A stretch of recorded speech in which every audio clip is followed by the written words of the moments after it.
What's poppin', y'all? It's your boy DeAndre. We back with another episode of the Squid Games Aftermath podcast, and here I have a very special guest with me today.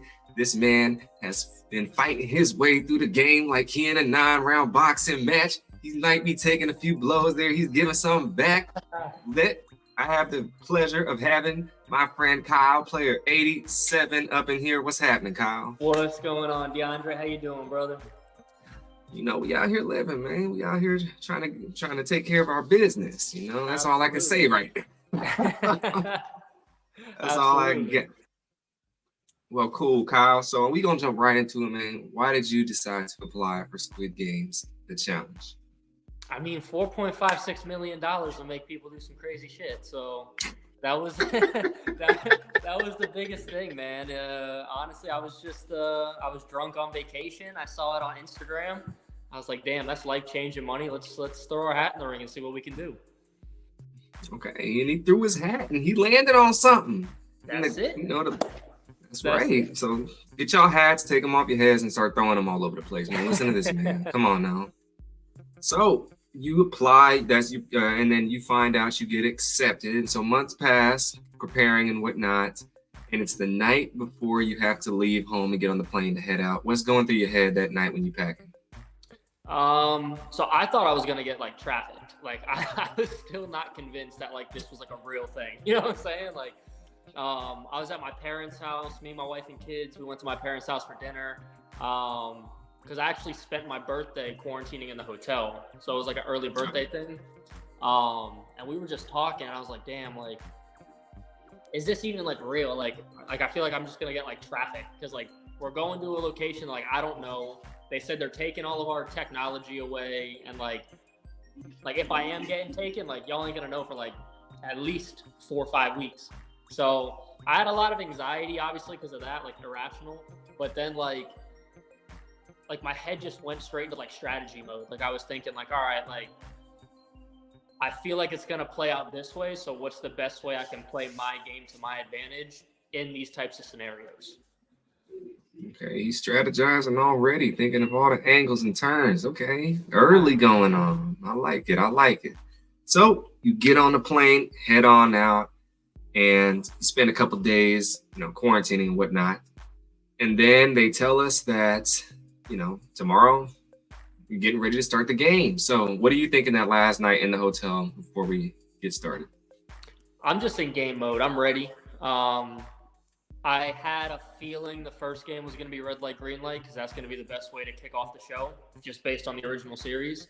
So I was like running back and forth in the room, like focusing on like stopping on a dime. But nah, man, I was just like mentally preparing, because I didn't know obviously it was going to be the way that it was, but I figured there was going to be some type of twist that was definitely going to make it more difficult than just running and not running.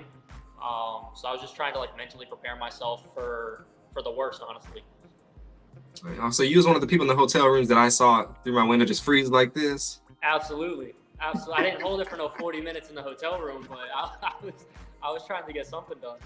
He did it for like 5 seconds? All right, I'm good. I got it. Yeah, I was like, oh, it's going to be like that. All right, cool.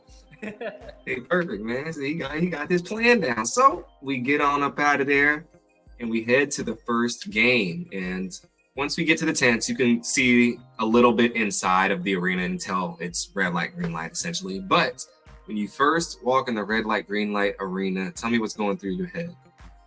Honestly, nothing, dude. Like, it was so surreal because, like, when they said it was a immersive experience, like, I figured, like, you'd still see, like, a lot of behind-the-scenes production and, like, you'd still see a lot of, like the set setups and all that. But like once you were in there, like it literally felt you were like engulfed in the airplane hangar. Like you didn't see anything production wise. Like you were just in it. So like it was literally just holy shit, I'm freezing, and damn, this is amazing. This is sick. Yeah, no, it felt like we entered into a whole alternate reality, and that was our world for a while. I mean, kudos to the production. Yeah, kudos to the production staff. They definitely turns out. Absolutely. So it's time for the practice round. We do our little practice run, and then go back to the line and get ready to go. So what's your strategy after doing this practice run? I mean, I thought the practice round was going to be like how we were going to play it. So my strategy was to like stay in the back just because I didn't want people like trucking through me, right? Like I wanted my space. So I think I was one of the last groups or the second to last groups to come off the line. And then thankfully I wasn't in like an awkward position on that first freeze part. But once like 20 minutes had passed, 30 minutes had passed holding that position, I was like, damn, like this is gonna be wild, bro. Like, but yeah, I mean, I had people like next to me with like their squibs popping like out the gate, and I was like, damn, like this is real. Like, it's gonna be a lot harder than I thought. Yeah, no, they definitely had us fooled early because I think the practice round we were frozen for maybe a minute, maybe that, and it's like, oh, yeah. We were all like, oh, we good. Yeah, we dude, got I was this. standing next to TJ, and TJ like, oh, this is cake. I'm like 5 strides, and I'm gonna be on the other side. I think he was one of the last ones to cross the line too. So that just goes to show you had a former professional basketball player struggling to get through this challenge because of, you know, it was all mental, dude. Like that's what it boiled down to, is mental strength. 100%, man. You had everyone who made it through that had the fortitude. Not to say the people who didn't don't, but you know, if you kind of buckled and chuckled just because you just like mentally quit, then there's levels, you know, there's levels to it. So but yo, there was a lot of that though. There was a lot of people who just gave up, you know, like when we had people with their squibs popping off and they had the adjudicator with the drone and all that, like checking out like who was moving and stuff. It got to a point in the game, maybe we were like an hour into it, where people were just like, yo, like I'm done. And they just like walked off set. So like, again, all the craziness that's circulating right now through red light, green light it's all those people who weren't, in my opinion, mentally strong enough to push their boundaries and push themselves to actually do something about it. I think they thought it was going to be like Jersey Shore, like it was going to be some glamorous, you know, we're going to party, we're going to hang out, we're going to kiki, and that's it, right? And then when they got there and they felt like this shit was like real, I feel like they weren't game for it, and they were a little salty after leaving. Yeah, no, I mean, definitely, especially not being in the dorms at all, just seeing the hotel, like they did like, look, we knew this was a show, but where's the show part of it? This is too real. I mean, could you imagine flying from the States to London to turn around and leave 2 days later? Yeah. I'd be a little pissed off too, but you know, all's fair in love and Squid Game, so. Yeah, exactly. Look now, come on, send that quote to Netflix to have them post on their next Instagram. Come on now. Well, our friend 87 is going through the competition. He's making it from round to round to round to round, and then the end is in sight. You can see the finish line in your grasp. What are you thinking? I mean, definitely as the game got smaller and smaller in players, I got more and more confident. I was hoping there'd be a lot less luck and chance games involved. Well, I'm talking about red light, green light in general speaking. Oh, red light, green light? Yeah. I mean, like when you see the finish line of red light, green light, and it's like in your vicinity. Oh, dude, I was super patient with it. You know what I'm saying? Like, I didn't want to cross the line too quick because of the whole cluster of people that got, you know, eliminated post crossing the line. You know, but that was really because they rushed it and 1 foot wasn't over the line when the clock went. Like, I wasn't trying to play like that. So in my game, I was literally probably like 1.5 feet off the line with like a second left, and I just chilled. Like, I wasn't moving, I wasn't taking the chance. I think there was still like 45 seconds on the timer. I'm like, they're not gonna let it run down. Like, I'm gonna have time to take that 1.5 foot step. But you know, getting to that point was more like yo, I've came this far, we're 7.5 hours, 8 hours into this, like I'm not gonna not make it at this point, you know. Yeah, he had his mind on the money, and that is what came to be. He soon passes the line. Congratulations, player 87 makes it through. Red light, green light, no sweat off his back. This is exactly how everything is planned. So we get to going, and we get on up out of there, and we head out, and we come to the dorms eventually. And so when you first step in the dorms, what are you thinking? I was thinking, who the hell is going to sleep on that 5th bunk? You know what I'm saying? You know, like that was tripping me out a little bit, dude. Like Like it was just again, it was immersive. So you walked in and it didn't feel like you were on location filming. Like it literally felt like that's your life now. Like you live here. Here you go. Um, but yeah, I mean, I don't think I really was expecting the magnitude of it, right? Like the bunks 5 high, like how big the dorm was, but small at the same time, and all the hidden doors that took us to shower rooms and bathrooms and processing rooms, and it was kind of surreal walking into there because I binge watched the original series the night before they took my computer away, and as soon as I stepped in, I literally felt like I was in it. Like it was insane. Yeah, no, 100%. I mean, whole new world Aladdin setting. So it was crazy going on in there. So when you get in there and you see all these people and whatnot, what's your plan? Are you thinking of, finding a small group, kind of talking to everybody? What's going on? And then who are you kind of getting close to? Yeah, so my strategy going into the game from the jump was to try and play the middle ground and just have a core small group of people. Like I didn't want too much because I feel like a lot would have gotten lost in translation. Talking about game strategy or just really anything, like it just paints a bigger target. So I wanted to have a tight-knit, really diverse group of people that could connect with different people outside of our alliance just to kind of, bring us intel or whatever. So I already met up with Justin prior to coming into the dorms. It was, I think, during red light, green light on the bus ride to where we were going. And we walked in together and we instantly just started grabbing people that we kind of had conversations with during red light, green light. And we secluded ourselves off in the corner. And that's how we came up with the alliance name, The Corner, because we wanted to play the middle ground. We wanted to be secluded, and we just wanted to kind of build strength within ourselves. So we ended up grabbing, I can't remember all their player numbers, so forgive me, but I remember grabbing Rob, Melissa, Jada, Dylan, Mikey, Ned, and then Cheney and Darius were also with us for a little bit. And we were in the corner. So correct me if I'm wrong. You guys were under the beds. Like if you're on the stage and you're facing everyone, you're on the left side, correct? On the left side, first bunk underneath, all the way in the corner in the back. Yeah. Okay, I remember seeing y'all over there a lot. Yeah. I kept seeing. Yeah. I kept looking over there, and there was like this same group of people just hanging out all the time, and I was like, So it's like, you couldn't just have like a stranger. The corner didn't really work. I mean, it has its benefits and it's disadvantages, but it was. Sure.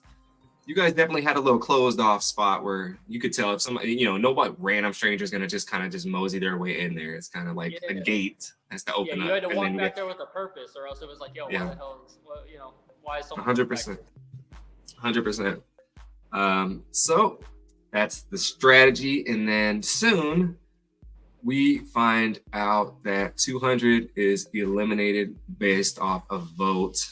How are you feeling after you see this go down? I mean, it didn't really affect my game or my team's game too much. I thought there was bigger players that they could have taken a shot at. 198 could have been a player. I got love for Brighton, but game-wise, like that would have been a good game move. TJ, just because again, former pro basketball player. I think they just went with the easiest route, which was just someone who was conversating with everyone out the gate. Crazy decision, man. Crazy decision indeed. Yep. So we move on, and it's time for the second game, and we walk into the white room, and there are 4 lines. What are you thinking when you walk in this white room for the first time and see what's going on? So the whole alliance and most of the dorms were walking around the dorms trying to figure out what the next game was. And if it followed the series, it was painted literally on the wall. So I think we all anticipated that it was going to be Delgana. But like picking lines was just pure out of like gut feeling. So we all packed into one line. We were like, you know what, if we all go home, at least we go home together. It's early on in the game, so we don't really have much other than this. And then when the twist kind of happened, it was like super like nerve-wracking, right? Because now my fate was in the hands of someone who I have never had a conversation with. But yeah, I mean, like we had a general idea of what was happening. We just didn't know how it was going to play out. So which line did you decide to get into? Triangle, baby. Okay, so he got in line number 2. Wise decision. Yes. Yep. And so first people going, boom, gone. Second people going, boom, gone. Third people going, and that's when the shapes are decided, and you fortunately get triangle. So when you get inside the Dalgona playgrounds and you get your shape, how are you feeling so far? I'm feeling nervous because everyone that I talked to said that they practiced this at home, and I was like, "Dad, like, never even thought of that." Right? So it was more like I was trying to think of what I can most compare this cookie to, like just based on how people were describing like how they made it. So like, what did it feel like how deep is the indentation of the stencil going to be? How much do I have to press? Like I was trying to kind of figure all that out before, kind of getting my cookie, but everyone has a plan until they get punched in the face. So it didn't really do much. Okay. So how are you licking, spitting? What's the plan? So the first thing I did is I sat down in a secluded area with my people and I tried to pad the sand to a point where it was hard like concrete, and then like put sand around it so it was like stuck in place. So I wasn't like holding the tin. I didn't have the cookie shaking. Like I just wanted it as solid as possible. I took the cookie out of the tin. I held it up to the light just to kind of see the indentations on it. And then I spit in my tin.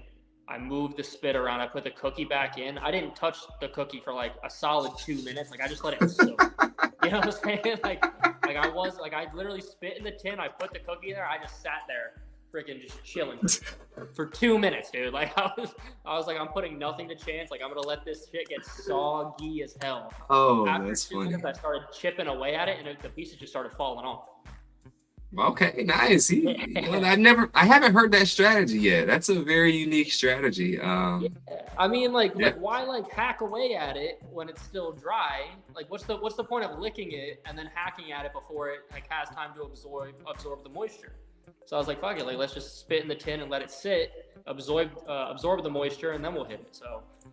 Okay, this man remembers 8th grade science class. Okay, all right, that's very wise. Great strategy, and turns out it's a foolproof strategy for you and the triangle. You advance, kill it, no problem, easy smeezy. 87 advances, and he is moving along again. Everything is going according to plan. We get in the right line, do everything. So we get out of there, and we find out there's 118 people left. And so now we see this telephone pop up in the dorms. Are you thinking about touching this telephone? Absolutely not. Absolutely not. When the first elimination happened, where they took out player 200, that kind of laid out all the cards for me that it doesn't matter what advantage I get. Like, I'm not taking that risk. You know what I'm saying? So I had gotten super close after cookies with Mikey and Ned, and Mikey ended up being like my ride or die to the end. We had a final 2 and all that, and we're sitting there, and the phone comes out, and he just grabbed my freaking my jacket, and he just pulled me. He goes, "Yo, you're not walking anywhere near that." Like he goes, "You're sitting right here until the guards take that phone out." But yeah, no, dude, I had zero reason to go answer the phone. I had zero curiosity. I never went up to it. I had wanted nothing to do with it. Hey, he said, "I'm out here, coach. Somebody else to take care of this wrist. I'm gonna just chill, kick my feet up, and then watch this mess go down." Absolutely. So, and the mess it did. So yes, eventually we get 198 is evicted from the house. Thank and God. He is sent packing. Bye, 198. It was nice knowing you. Hope to see you. Maybe never. Never. So we move on, and a celebration as he leaves.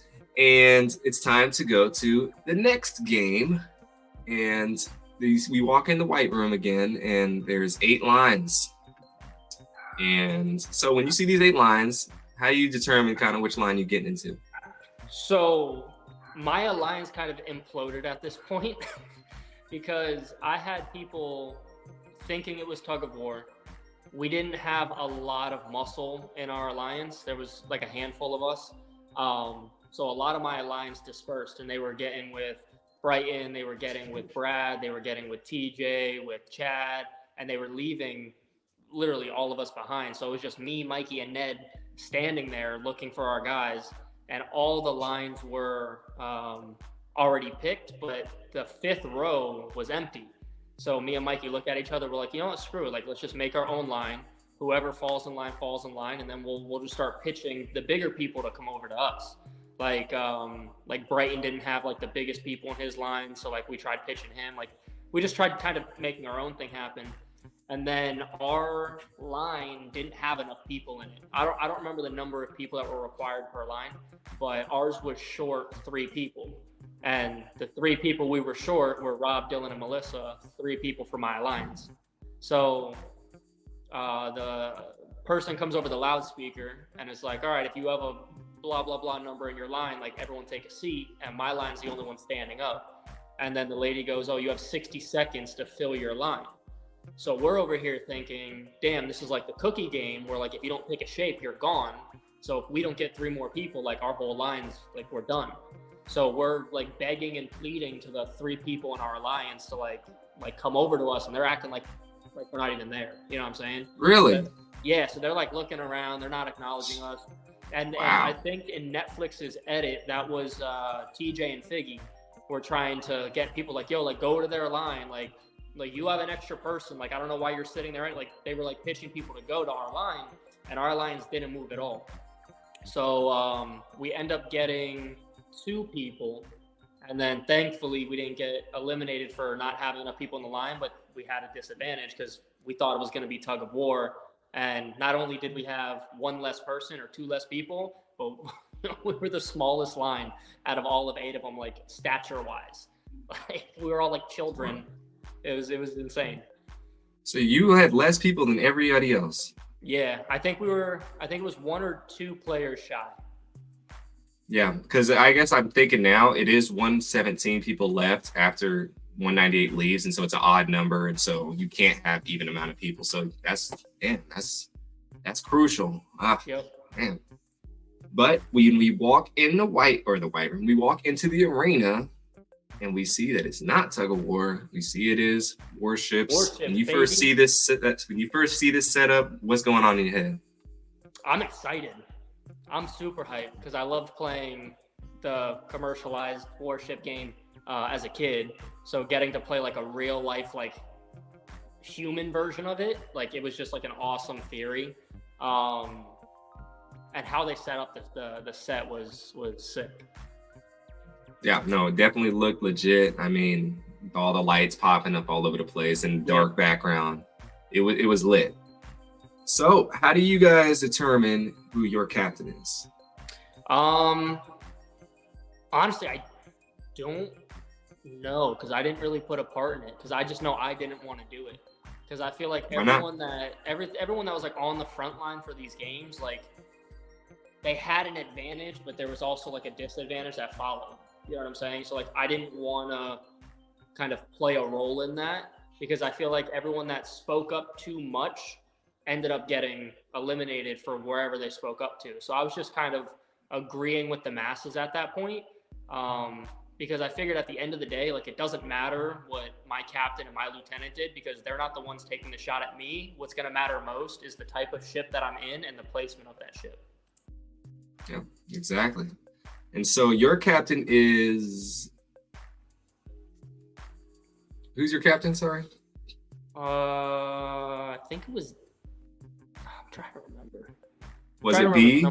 It was a bald guy and... Was it 57? Yeah, it was 57. Oh, he left real quick. He's going to be back in a second, y'all. Give him 2 seconds to get back here. There we go. We back. Was it... Yeah, I can't hear you though. Why are you trying to turn in? I think you're muted real quick, my man. Can you hear me? Yeah. All right, cool. Was it 57? Is that the bald guy? It says I 57 sounds about right. Okay, I think it was 57 and then Joe. Is Yeah. your Yes. team? Yeah. Yes. So your team loses Yep. eventually. Yes. Okay. Yeah. Your team loses. Yeah, they sink your guys' 5 boat, Mm-hmm. and then they sink your guys' 2 boat. Correct. No, I was in the 2 boat. Okay. Then they sink your guys. Oh, they sink your guys' 5 and 3 boat.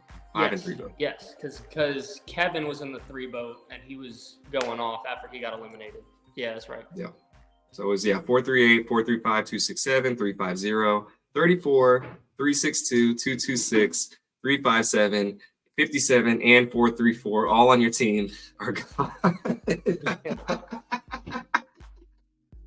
Woo! So how are you feeling after, this game? Because they kind of rushed through your guys' game, unfortunately, on the show. Yeah. We only get to see the other team's perspective mostly on this. Well, I mean, rightfully portion. so, because we didn't sink a single ship. So Yeah. It was a sorry gameplay to say the least. But I'm super relieved because my 2 ship that I was in with Mikey was pressed up against the 5 ship, and how they had hit, it was one right in front of me, then one right in front of Mikey, and then they hit the 5 ship, which was again in front of our ship, and then they started going to the other side and then forward. Like, we didn't know how they were going to run it, but it ended up that the 2 in front of us and the 2 behind us were hit, and we were the only 2 in the middle that they didn't select. Oh, man. Yeah. He's sweating, but he made it through. Okay, Sure. just as planned. 87 decided to get on a team with the losing boat, but he planned it like that. It's all going exactly as he wanted it to.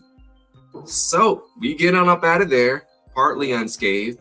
You might, you didn't lose your allies because you said your allies weren't even really on your team. So that's a blessing as well. Well, your supposed allies who didn't join your team. So they actually all made it through. Okay. Yeah, so my alliance from day 1, we're all in at this point except for Justin, who got out in the cookie game. But everyone else is still together. Okay, we hanging in there. All right, the Yeah. corner is still the corner. Okay, the corner is still the corner. We get back to the dorms and eventually find out that the voice upstairs, I call it, says that there will be 2 tests in between before the next game. And then they announce the first test. They bring out this little Pac-Man looking booth, and they announce that 3 players will need to be voted out of the game. So what are you thinking when this is announced? I was more curious to see what the general consensus in the dorm was, because I had players in mind who I thought would be best for my game to go, but if it wasn't a general consensus between everyone, there was no point in me vocalizing that. So I mean, again, the corner is in the corner for a reason. So we kind of laid low and we heard what everyone was saying, and a player that I would have never even considered eliminating is the one that I actually ended up voting out, solely because he again was very, very vocal. Like I said earlier, the ones that are the most vocal are normally the ones that are at a disadvantage because they paint a huge target on their back, and yeah, he just talked way too much, was way too full of himself, and just tried asserting himself in a level that I didn't respect. So yeah. Well, that's fair. That's fair completely. So where we find out that it is 374, 330, and 161. Dr. V, Andy, and Lorenzo. Who did you vote for? Dr. V. Dr. V. Oh, Dr. V. Yo, he was too much, right? He was too much. Like he had a big personality. He tried, I don't know. He tried to keep everyone like moving and like all this stuff, but like the way he was doing it, like he had good intentions, but the way he was doing it, I think blew his head up a little bit because everyone was feeding into it. So when it came time for the dorm to figure out, hey, who are we getting out? I think he overstepped a little too much. And yeah, as soon as that happened, that was his downfall.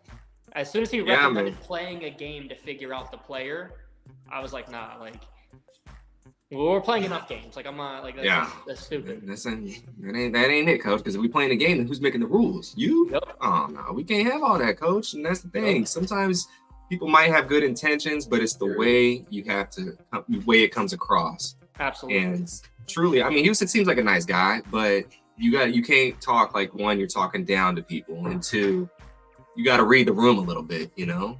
And Yep. I think since his regular job, and this is, not saying all people in this kind of doctors are like this, but since he is in a leadership position in his real life and his job, and he's used to kind of telling people what to do, that kind of carried over to the game, and he wasn't able to like shed that a little bit and blend it. So Totally agree. we lack, sometimes we lack a little self-awareness, and that's okay. Hopefully he learned a little bit, and now he's, I don't know, doing all right. But we move on.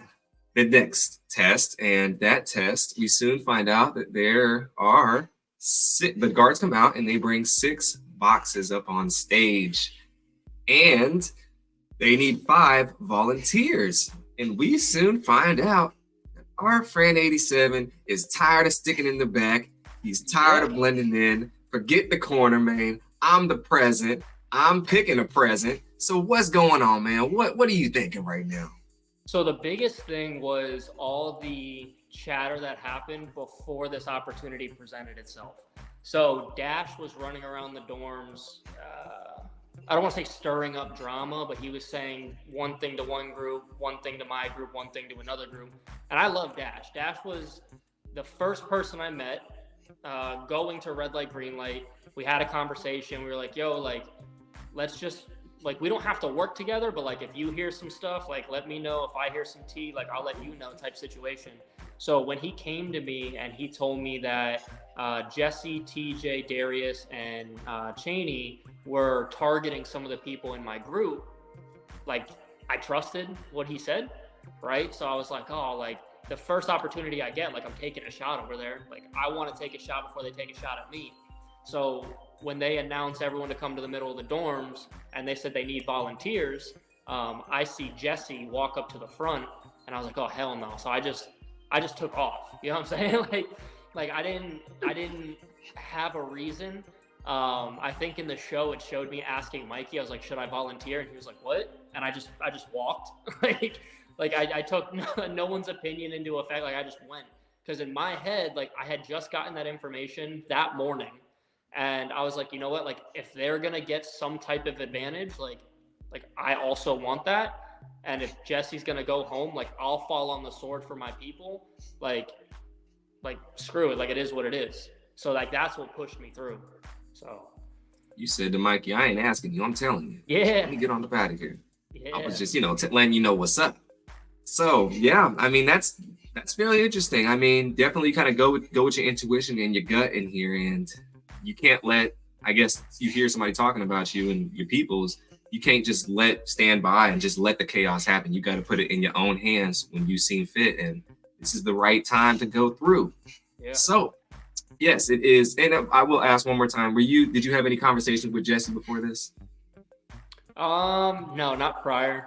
Jesse wasn't really huge on my radar. It was more Darius and Cheney, honestly, because they not only were in that 4-people group, but they were best friends with each other. Like, Cheney didn't make moves without Darius, and Darius didn't make moves without Cheney. Okay. He's noticing this from his little corner over there. He sees all the way across the room from the opposite corner. From the opposite corner, that's right. Ooh. So we get 183 Jesse picks a box, 375 Joel, 130 Jacobin, 229 Felicia. Yes, Felicia, and 87 Kyle. We have our boxes. So how do you decide which box you pick? Honestly, it was just like a gut feeling of which one box not to pick, right? Because there was one in there that was an instant elimination. So as soon as I had that gut feeling of what that box was, I just went to the one directly next to it. Because again, we didn't know what was in the boxes, right? But like you figure one of them's going to send someone home. So the one that I thought was in the box, I went to the one directly next to it because they're not going to put 2 elimination boxes directly next to each other. So I picked the most colorful box to be the box that's going to send someone home, and I just stood right next to that one. Hey, he had a plan with the boxes, y'all, and he's sticking to it. Absolutely. So we find out, we get the box opening begins, and Jesse is the first one to open his box, as told from the person above. And his box says he must eliminate 2 people. He eliminates 26 because he says he has never spoken to her. It's a backstory on that if you check out 26's episode. She doesn't believe that, but we move on. Then he eliminates Dash 141. So your snake in the grass that you have help in the corner a little bit. How you feeling once your intel gets sent home? So it didn't surprise me, right? So it hurt my game because, again, he was bringing a lot of intel my way, but it didn't surprise me because the last bit of intel he brought my way was concerning Jesse and his group. So it still was shocking that he actually went through with it, but it didn't surprise me. Yeah, and then Dash had some words on his way out. He put people's names out his mouth for the rest of the group to kind of, think about as they're up there. Yep. So next we get 375 Joel. He opens the box, self-elimination. Damn, coach. Boom. Yep. Then we get Kyle. He is third in line. Kyle opens his box and it says, you must pick 1 player to eliminate. So when you see this, how relieved or what's going through your head right now? I just went instant tunnel vision. Like, I obviously was relieved that I wasn't eliminated, but it was instant. Which one of those 2 people do I pick, and how can I justify it to the group without putting a target on my back at the same time? So I was trying to instantly go on the defense. Okay, yeah, he's switching it up, He's switching it up. And so Kyle, 87, decides to get some blood on his hands and eliminate player 176, Darius. And you say because he could be a big threat to your team. Yep. So explain your decision and rationale behind this so everybody understands where you coming from. Yeah, so it's all love to Darius, right? Like, it wasn't a personal attack. The biggest thing that kind of alluded to that decision was they were in my alliance in the beginning. And then Darius and Cheney ended up breaking off and linking up with Jesse and TJ because they felt that our alliance was getting too big and they didn't want to be a part of that because they thought it was going to weaken their game. So with that information in mind, I now have Dash coming and telling me that those people are coming after us. So in my head, the biggest danger are the 2 people that know our game strategy. They know exactly who is in our group. They know exactly how we're trying to maneuver through this game. So those 2 automatically stood out to me. And then the easiest pick was Darius because he's a social butterfly. The guy's like water. Like, he can flow through any situation. He can flow through any conversation. And he's a big dude. He's a strong dude. So if there was a physical competition or even a voting competition, his social game and his physical stature, like, it checked all the boxes off as a physical threat and as a game threat. So that's why I picked him over Cheney. But it was close between the 2 of them, and it was solely a game decision based on my relationship with them when we first entered the dorms.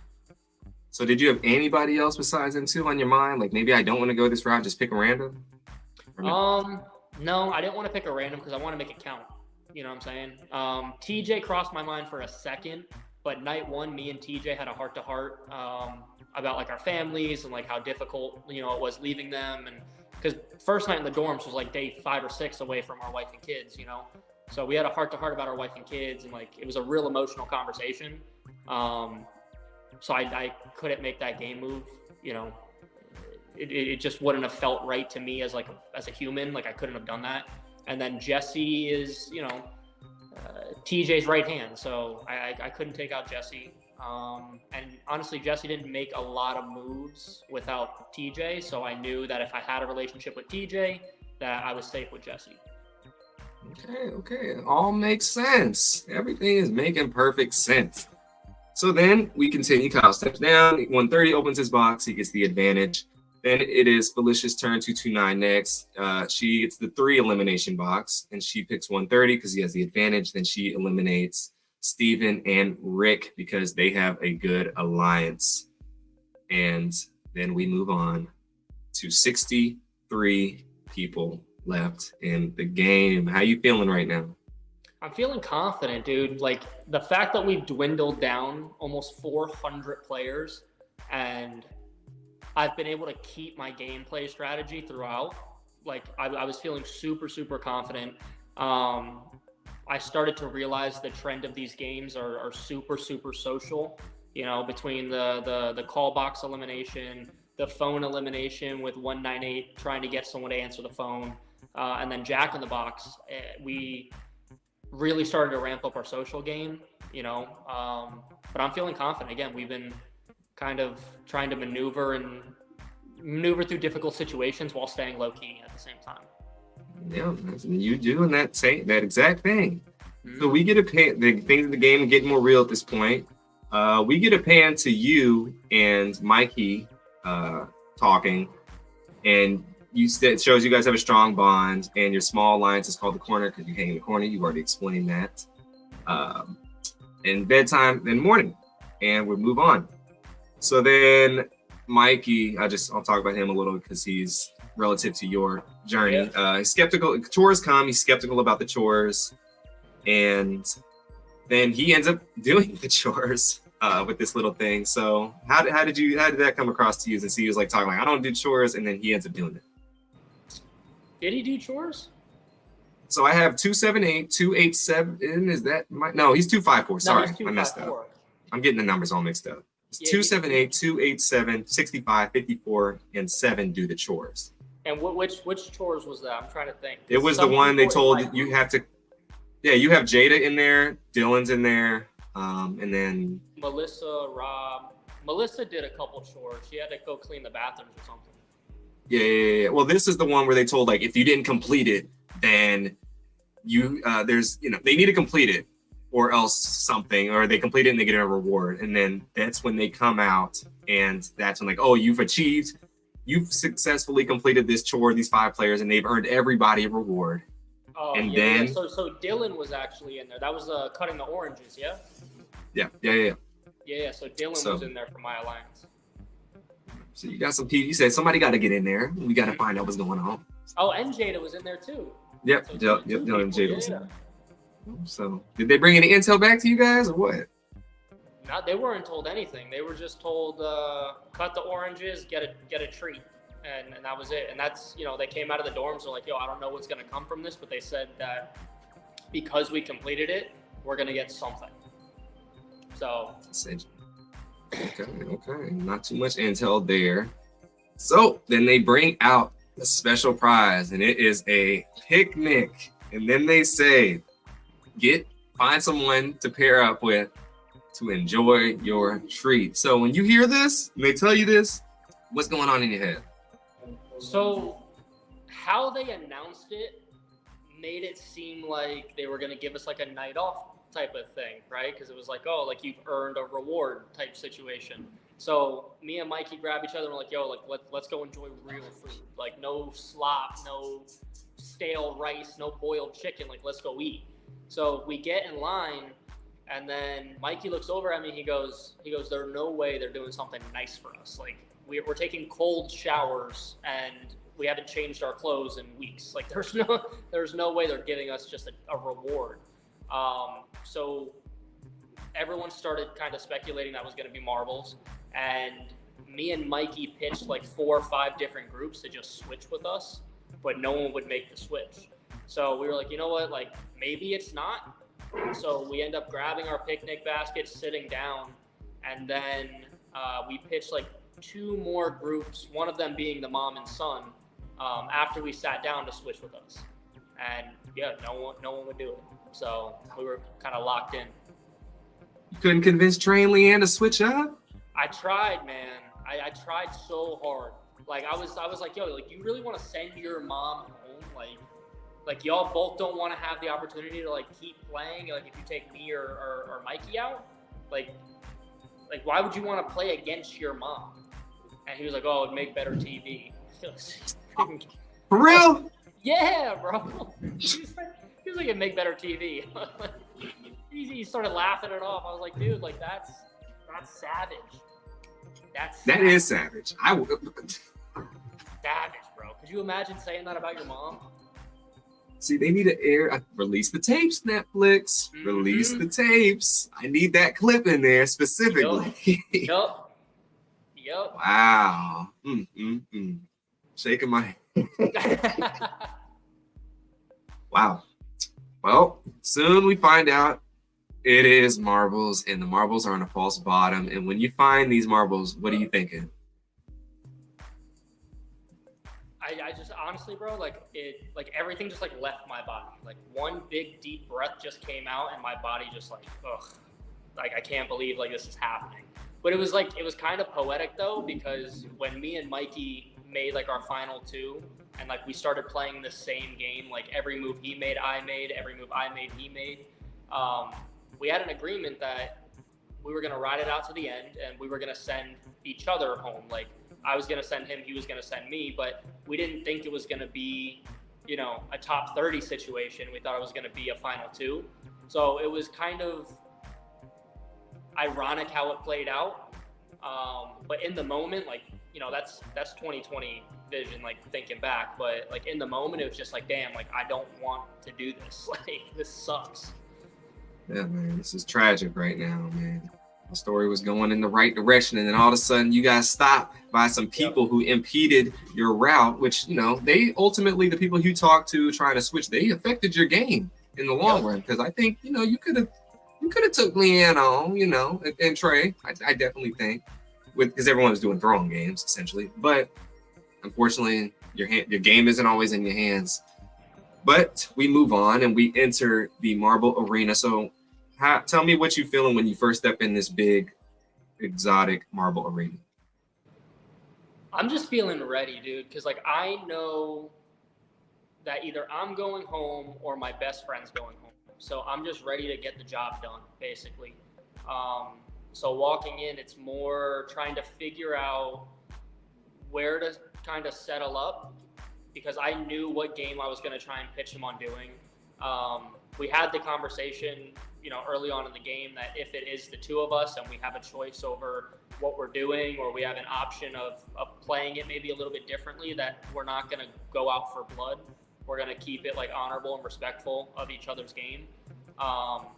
So I kind of had an idea of what I was going to sell him on, and I was just trying to figure out the right spot that would honestly give me a little bit of an advantage doing it.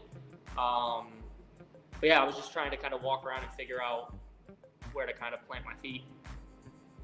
So what game do you guys decide on? How y'all figure this out? So I didn't want to go out for blood. Like I didn't want it to be a war. Like I wanted it to be as...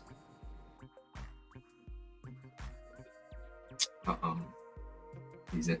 There we go. Okay, turn your sound up again. You out. There we go. All right. No, I want it to be as like honorable, respectful as possible, because like that was my guy, you know.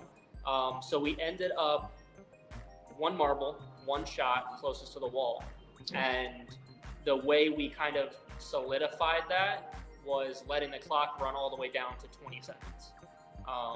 Because again, $4.56 million is on the line, and you can say whatever you want. You know, you could say, oh yeah, we're going to do one shot closest to the wall, and say the game finishes, you know, with 14 minutes left on the clock. Like, I probably would have tried negotiating to keep playing or do something different. Like, I would have looked like a slime ball, dude. I would have tarnished our friendship. I would have looked like a huge asshole on TV. Like, it would have been just horrible. So the way to solidify it, that we were both happy, no time to think about what just happened, who lost. We let the clock wind down to the last 20 seconds. He picked my marble, I picked his marble. There was like 7 or 10 seconds left on the clock. We counted from 3 and we shot. Wow. But what Netflix didn't show was our practice shots, where I beat him every single shot. Every single shot. I kissed that step. Like, I could not have gotten that marble closer. It was beautiful. I beat him every single time. And then the one time that counted, it wasn't my shot. It wasn't my shot. God, that's exactly how it always works out too, huh? You just Always. taking care of it, and then it's just the rug is ripped underneath. Yep. Defeat. I Dang, man. choked in the fourth quarter, but Whew. yeah. Well, man, that's honorable and very respectable, and I commend you guys on doing that way, because you guys are pretty much the only team who decided to have a one winner take all, one shot kind of game, and that's tough to do. And you guys are two upstanding people for doing that, sticking by your word, and giving each other practice rounds too. That's very respectable. But yeah, man, it was just that Marvel just said, nah, not this time, player. Yep. So, unfortunately, that ends our journey for player 87. Tough way, against your best friend in the game to go out like that. And when you had, a chance to switch as well, but others are kind of getting in your way because of that. And yeah, that's where it ends for you, unfortunately. So tell me how you feeling once you get back to, how you feeling once you get back to the States and you get home. It was honestly, it was weird. It was a weird transition back, right? So I figured the time in the hotel after filming would have kind of helped me adapt back into, not being told what to do, not always having to look over my shoulder, more sleep, right? But it just felt off coming home, right? Like, I was super excited to see my wife, super excited to see my kids, get back to coaching baseball, get back to my business that I own. And I was, excited to do all that. I threw in as much as I could, maybe a little too fast, because that numbness that I had in the game, always being on high alert, and, it kind of followed me home for a little bit. So, it took a while to get back to like normal Kyle and not, game strategy, what the hell's going to happen next Kyle. But yeah, I mean, going that long without seeing my wife, my kids, knowing what's going on with my business, like it was incredible to, finally be able to immerse myself back into that. Yeah, man, definitely. You had to, you got a lot of things to take care of, as you said, and jumping back into it, you just kind of got to man up and just put it, the happened, put it down, and then move forward. But it sounds like you did that, with of course the help of your family and whatnot, which is great, because some people, they were down for months. And yep. But yeah, well, with that being said, shout out to the welfare team. I mean, dude, while filming or before filming, while filming and after filming, like they were huge assets, because there was a lot of times in the dorms where like I had breakdown moments. Like I was just bawling my eyes out. I miss my wife. I miss my kids. I want to go home. And production and the welfare team literally like would pull me aside, have a conversation with me. They'd be like, yo, if you want to go, like you're more than welcome to, and then they would like kind of talk me off the ledge. So they were incredible with that respect. And then when I came home, every single week they were calling and checking in. Do you need anything? Do you want anything? How can we help you? So again, shout out to Studio Lambert and Netflix for their welfare team, because without them, like there would have been a lot more mental stuff going on with players during and after the game. Yeah, no, 100%, man. Shout out to them. They did their thing on that. And then with all the people too, it's hard, so many moving parts and whatnot. That's not an easy task, even for, let alone 20 people for 456 people. So definitely kudos to them, man. Keep doing y'all thing. Well, yeah, man, that's everything. You were great, man, Kyle. You came a long ways, got top 60 in essentially, the whole game, which most, it's damn near impossible to get down to double digits, and you did damn near the impossible. You just got a couple unlucky breaks at the end of the game. But definitely, you had you put your mark on the show. You were seen. You made things happen when you needed to make them happen. You pivoted with the prowess, and man, you did everything you possibly could have to take home that bag. But so definitely, I commend you with that. You were highly respectable person. I could see from afar, from a person that wasn't in the corner. I was scoping people out, and I definitely noticed you out of everyone, and you seemed somebody who was very stoic and a presence that that could be seen from afar. So I definitely give you that, because it's not easy to have something like that. There's a lot of people you see just kind of walking around, and they're kind of like background background actors on a set, but I wouldn't Yeah. say that's you in the least bit, man. So I I appreciate respect. Yeah, I'm glad we got to meet up a few months back, and I got to get to know you a little bit better and learn about you. And I definitely have high respect for you, man. Keep doing your thing. Very admirable with your whole business and your family life, man. Keep doing your thing, and I salute you, man, for sure. Man, I appreciate you, DeAndre. You're the GOAT, brother. Our conversations a few months back were, it was cool getting to know you, because I think I got to know you a lot more outside the game than actually in the game. But no, man, I respect and appreciate you a lot. Oh, cool, man. I appreciate that.